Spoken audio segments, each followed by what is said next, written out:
Well, welcome into the after party, the weekly coaches show following Friday night tailgate party. Now we got the Bayou Bowl on the horizon, and if I had to think of a local expert, so to speak, to talk about this rivalry, I couldn't think of somebody better to bring in than Bridge City's own Josh Smalley. Thank you so much for taking the time to Appreciate you join us. having me. I don't get called expert a whole lot. I get called a lot of names, but it's usually not expert. Well, I was going to say, you've been on both sides of it, which is a pretty rare occurrence. Talk to me a little bit just about some of the Bayou Bowls that you've seen in your time. Do you have a favorite? Usually my favorites are the ones that we win, the ones I've been associated with. But I've been a part of a lot of them, either as an assistant coach and or as a head coach. So like I've seen some blowouts, and I've seen some 1-point wins, and I've seen I think people forget last year it was 9-6 going into the fourth quarter before Bridge City pulled away with it. So it's usually a close football game. It's usually competitive, and I don't see it being any different this year. It's a game that means a lot to those kids. It means a lot to both communities. So, but if you're asking me for a favorite, I'm gonna say anyone that I've been involved on the side that wins, that's usually my favorite. Well, let's kind of walk through that timeline that you've had real quick. So you graduated from Bridge City, then you were an offensive coordinator there for 4 years? Yes. And then you went to Orange Field in 2012, and now you're back as the head coach at Bridge City. This is kind of a full circle moment for you. It is. I mean, I played at Bridge City, grew up there, graduated in '94. That's where I first started coaching as an assistant. Moved around different schools, LCM, Vider, back to Bridge City. Ended up being offense coordinator from '08 to '12, and then in '12 went to Orange Field to be the AD head football coach there. Stayed there 12 great years. And then, I'm not a spring chicken, as you know. Like, this is year 29 for me, and so my career's toward the latter end than it is the beginning. So this is kind of my chance to kind of go back home and finish my career where it started, and kind of give back a little bit to a place that really gave a lot to me growing up. So yeah, it's a full circle moment. It was weird being back. It was a little emotional, really. That first week we played Beaumont at home, to actually walk out on the home sideline for once, and see the crowd and the band and everything. So it was a neat feeling, but it's been really good so far. Yeah, I was going to say, I know when we spoke last December when you first took the job, you said in your 28 years of education at the time that this was the hardest decision you've had to make. And I know despite the rivalry between the two schools, there's still so much love for that community. Well, the reason why it was hard is because how good the people of Orangefield were to me.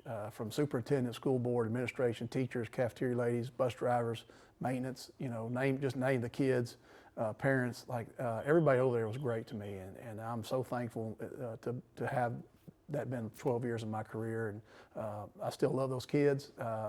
I told my wife the other day, do they want to beat me? I'm sure they do. But if they don't know that I love and care about them, and want the best for them, then my 12 years there was kind of a failure. Football's great, winning's great, but pouring into these young people's lives and making them better people is really what we're in the business for. So I hope they know I care about them. I hope they know I love them. I still want to win this Friday, what I'm saying, but I want the best for those guys. But yeah, Orangefield was great to me. I've got zero issues. I didn't leave because I was unhappy. I didn't leave because, something happened. I didn't leave for money. I left simply for the fact that I had a chance to come back to where I was from and kind of end my career where it all started. And but yeah, I've got a lot of love for the orange and white and those kids over there. Well, I was going to say, changing the color of your shirt really isn't going to change that. Switching from orange to red really isn't going to change the love that you have for that team. And you had a lot of success with the Bobcats. Just talk to me a little bit about some of the things that you're expecting. You were the winningest coach in program history there. You left a pretty talented squad. Just what are you expecting?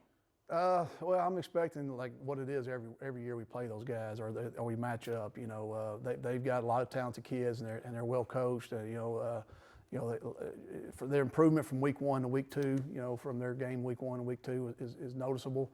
I think the world of Jeff Burrow as a coach, and when he was at LCM and I was at Orangefield, we scrimmaged each other, and he and I have had many conversations, and also with Coach Peavy about. I would always say that this guy's not going to be your coordinator very long. He's going to be a head coach. He's not going to be a coordinator. He's going to be a head coach. Well, I didn't know it was going to be at Orangefield, but we've had many of those conversations. But Mason Manning is an unbelievable athlete.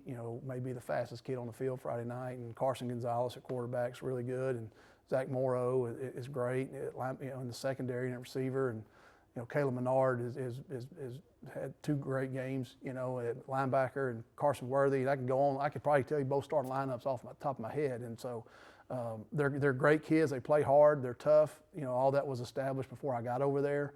We were lucky enough to kind of continue that, and it doesn't look like things have changed much. So we anticipate the best they got, and we know it's going to be a competitive football game. Yeah, and obviously now you're with the Cardinals, and in the last 2 weeks, you've put up 50 or more points in both games. Now, to just kind of give you some context here, last season, it took 5 weeks for both Bridge City and Orangefield to put up the numbers that your team has been able to do in the last 2 weeks. Talk to me a little bit just about the offensive prowess that you guys seem to have. Well, it starts with our coaching staff. Our offensive coordinator, Aaron Main, has come from Lumberton, and he's done a really good job of coaching our coaches, and then and then that goes from the coaches to the kids. Like I know I've never seen a football team win games without talent. So we've got some pretty good talented players out there, and we've got a coaching staff that really studies and really prepares our kids the way they need to be prepared, and the kids go out and execute. We've got weapons, I feel like, really everywhere on the field, at quarterback, at running back. All 4 receivers that are out there are really good and can go at any time. So, and they believe in what we're doing. And so offensive lines play well. So it's been good these 2 weeks, and we're going to enjoy it. And I'm not giving them back. Winning football games on Friday night in the state of Texas is hard. And so when we do that, we're going to enjoy it. But it's just 2 weeks. We've got bigger goals. Hopefully, we're trying to reach. And so while we're 2-0, we don't want this to be our story, right? We want our story to be at the end that people look back and we did a lot greater things. So, but yeah, the offensive output's been good. A lot of that's been due to our defense too, because our defense is getting a ton of turnovers and putting our offense in good position. I was going to say, not only have you guys been putting up those boards, but you've been really shutting down opportunities for your opponent to score. I believe you shut out this past week, and Beaumont only put up 6. Just talk to me a little bit about, what's your plan to keep the Bobcats out of the end zone? Well, first of all, it's going to be tough. I mean, obviously they're extremely talented, and so like shutting anybody out in the state of Texas in high schools is tough. But our defense is playing really well. Our coordinator, Chris Terrio, coming over from Nederland, has really done a really good job of getting our staff prepared. And be honest with you, the coaches that have already been on staff, they've done a really good job of buying in and taking to his philosophy and taking that to the practice field. And again, kind of like offense, I feel like we've got some pretty talented kids on that side of the ball, and that really love playing defense. They take pride in it. They fly around. They're tough. They're competitive. They enjoy having an impact on the game. And so, I don't know if we'll shut anybody out. Like that's great if we do. I don't know if that'll happen because they're, like I said, Orangefield is extremely talented and can put up points at any time. I don't care if we win 2-0.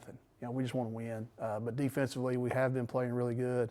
9 of those guys are coming back next year to start. So like we're a pretty young defense as well. So it's good to know that they're playing well. But I mean, it really goes to the coaches and the kids. They're the ones that deserve all the credit. They're doing all the work.